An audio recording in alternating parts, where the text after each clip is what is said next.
Designed for Recovery, where we explore how hospital design can transform our healthcare experiences. I remain your host, Lowo Adeyemi, and today we will be considering a very important um, aspect of healthcare design, the ED, Emergency Department. We'll be considering how a well designed ED can enhance a patient outcome, boost staff comfort, and also drive profitability on the side of the owner. Our talking point today will be on highlights and several aspects of emergency department. I've been privileged to visit hospital maybe because of work or personal reasons, family reasons, and I've seen quite a number of emergency departments, both for multi-complex hospitals and sizable hospital that has emergency departments. There are things that are missing in our emergency department, and this affects the patient satisfaction, staff comfort, and it goes down to affect the profitability or the margin for the owner, for the investor. I would like us to look at the side of positioning and accessibility to emergency departments. For example, when you have a multi-complex or you have an hospital with an emergency department, what are the criteria for positioning and accessibility to the emergency department? Vividly, they should be able to identify the entrance of your emergency department. That means there must be provision for easy identification. There must be a visible label in terms of signage that shows that this place is an emergency department, even coming from afar off. Identifying your emergency department should not even create or increase their level of stress. Number two, make sure that you create a separate route for the ambulance so that there won't be any obstruction in the time of emergency or in the time of surge. Now, this one is for those who have a large ED, who are planning a large emergency department, or you are planning to retrofit or reconstruct the one you have, maybe expand, make a provision for a second entrance. This will cater for um, peak period flow or high volume surge. Second highlight is the size and the configuration of ED. How do you determine the size and the configuration? The size is quite most of the time determined by the volume of visits. So, and the truth is, the volume in of visits in ED all year round is quite unpredictable. Although under normal circumstances, sometimes it comes in a predictable cycle. But when you are planning your new facility or you have an old one that you're looking at remodeling, your ED or your facility approach when planning, I used to advise clients that they should use more of adaptive design, more adaptive approach. You don't have to provide 15 treatment spaces or treatment room for your ED. All you have to do is create a space, a basic space that is sizable enough that you can downsize during low peak time or you can upscale during high peak time. There are spaces, for example, you have 8 treatment room, and this serves a moderate flow. That means mid peak. And you have a surge, high volume surge. Maybe something happened around, unforeseen circumstance, accident, or whatsoever. All you have to do is have enough space that you can convert into, you know, treatment spaces, treatment area. So having, because sometimes when you have a very big space and so many treatment or examination room and you are having low peak time, for the investor, it is not advisable because it's not profitable. There will just be empty spaces without use. So let your spaces, let the approach be an adaptable approach where you can upscale or downsize during low, high, and peak period, respectively. Now, when it comes to configuration, how do you adapt? There are so many concepts, but I will give you probably one, two, or three in this episode. Then, if you want other one, you can always reach out to us. That is what we do. We help you plan your spaces, your healthcare spaces, for effectiveness, patient satisfaction, staff comfort, and for your home profit also. So, configuration now. There are so many concepts. One of the concepts is the pod concept configuration. Pod concept is where each treatment room have a cluster of treatment staff allocated to it. That means if you have like 6 treatment room, you have key staff that are allocated to that pod. That is one concept. It is effective depending on the one that is more appropriate for your space. Another one is the inner core. This one had to do, inner core is when you don't have so many staff. You don't have so many medical staff. So all you do is to zone. For example, you have 10 treatment spaces, treatment room or examination room. All you have to do is to zone those staff. You can zone into maybe 4 different spaces. So it's more or less of zoning. And you create a perimeter circulation for patient and staff. So the treatment room will be at the center, the core, and there will be circulation around the perimeter for whoever is coming to visit. The streaming concept when it comes to configuration. This one had to do with high volume visits. Hospitals or emergency department that you don't usually have high volume visits. This one will be more appropriate, whereby each treatment is divided into segments. Each treatment area is divided into segments, and patients are directed to different ones according to the acuity of each patient, and specific treatment is given to each patient in each zone of treatment areas. So for example, you have 10. It can be subdivided into 5, 2, 2, 2. So each treatment room handles different acuity and specific treatment. So that is that on configuration as an or healthcare administrator, investor, owner, and even staff.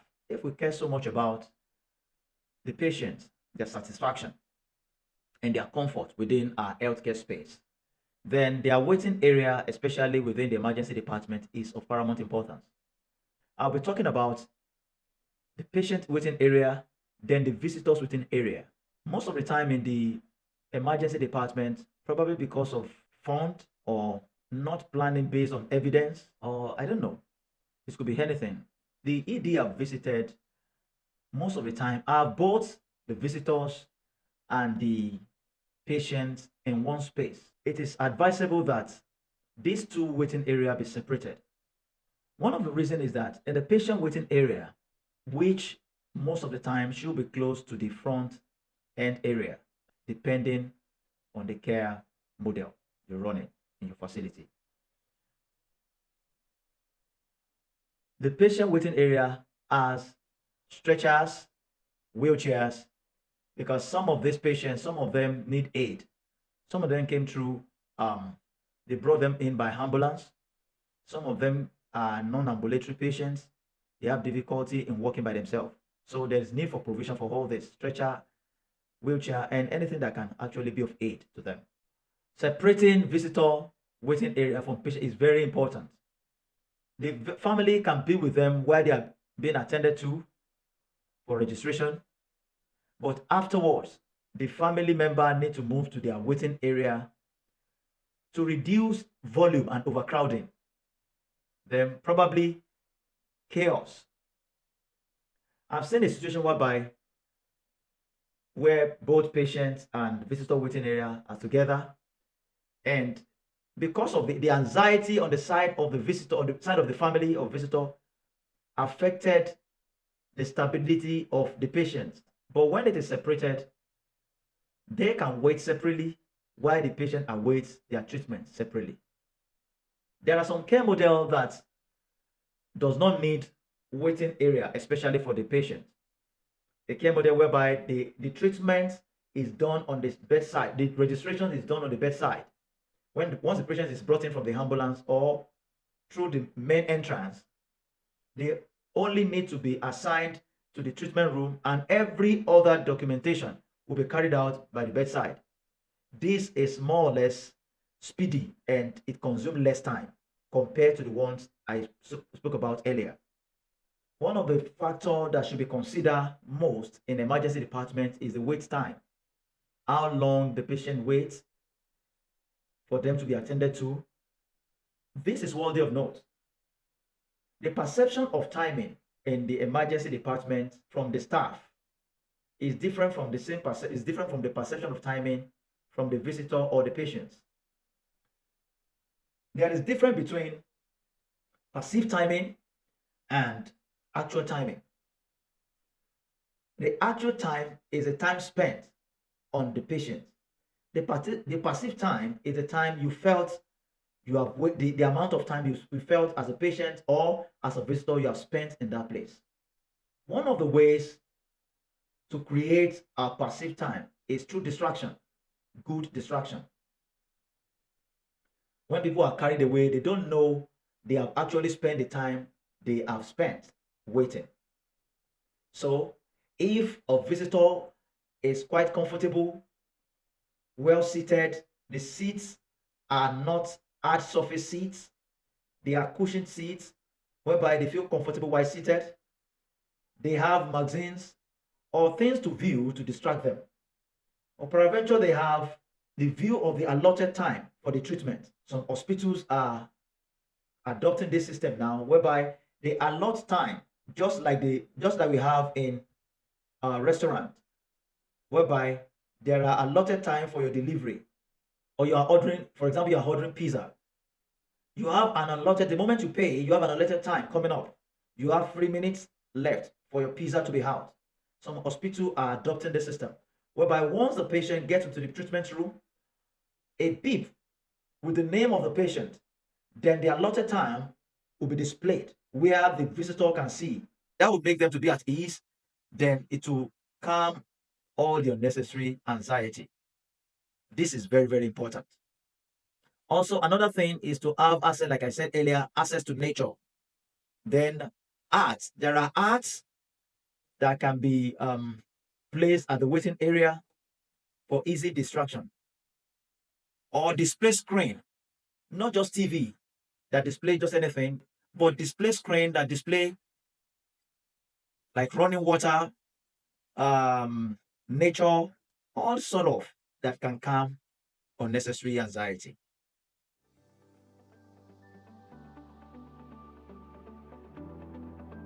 Are you aware that your planned or existing healthcare facility can be upscaled for its impact on patient and staff care quality?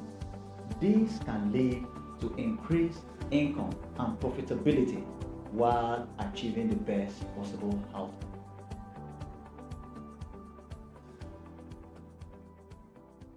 Before I go ahead to the next point I would like to discuss on this episode regards emergency department. Enough room there should be provision for enough space, especially at the front end.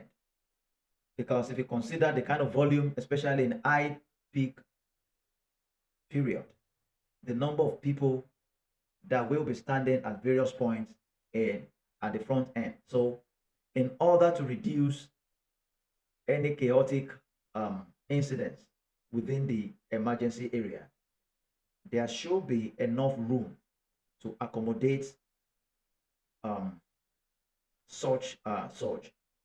And if you provide enough room, don't forget, like I said earlier, that when you have low peak period, those spaces for front end also can be converted to treatment spaces. The patient, how do we plan the patient room? The room should be acuity adaptable rooms. What I mean by that is the kind of gadgets that you have in each room must be tailored to the acuity or the treatment of the patient that will be directed to that room. There are spaces, there are emergency cases whereby patients will need uh, oxygen to keep them or to stabilize them. That kind of thing must be in that room. And there are times whereby they don't need it.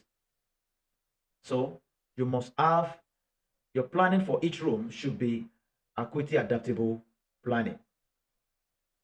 And also, just like any other inpatient room,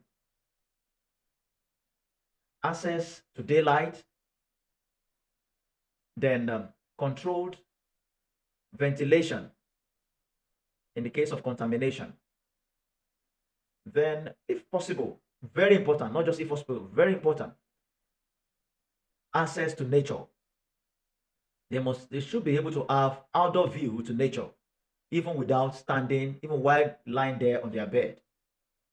They should be able to have access to nature. Research shows that recovery time is speedy when patients have access to nature. And also, patients should be able to have control over their space while within the emergency department.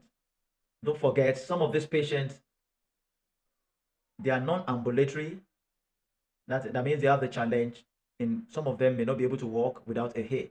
So whatsoever control you are given to them should be very close to their bedside. For example, the control of their window for those who are in the private ward or private room, light control, thermal control, everything, all these things should be easily accessible and close to their bedside without them stretching to achieve this. And also, the call button, which is also part of the control, should be very close to them, whereby they can call for medical assistance anytime. Don't forget, they are not stable, they are not totally stable yet. So they should be able to access this.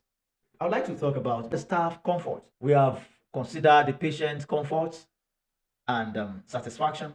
Now let's talk about the staff comfort. A happy staff will give you happy patients. That is the truth. So, and one of the common things within medical staff is the issue of burnout.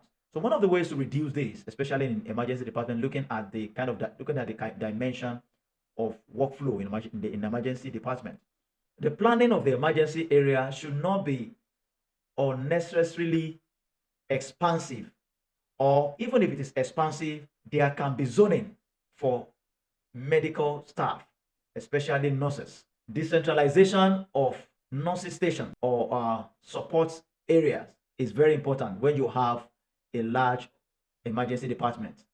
So this will reduce their distance travel within the emergency department. And also, let there be access to natural light, especially within their space, their the support area. Then access to outdoor spaces, even while they are working. This alone give them a kind of respite. It reduces the anxiety, the work related anxiety or the work related stress. So they should have access to outdoor spaces, access to nature, even while they are working without going outside. And also the same thing that works for the patient also works for them. The scenery, artworks, have access to artworks. Their workstation should not be too far from where the examination spaces or examination or treatment room or ward or patient ward is located. I believe with this, we can create a happy system.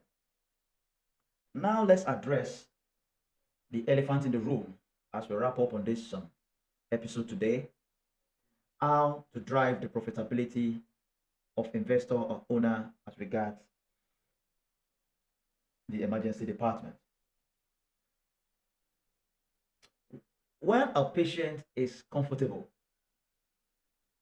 and has less stress and is less anxious, it results into a shorter length of stay.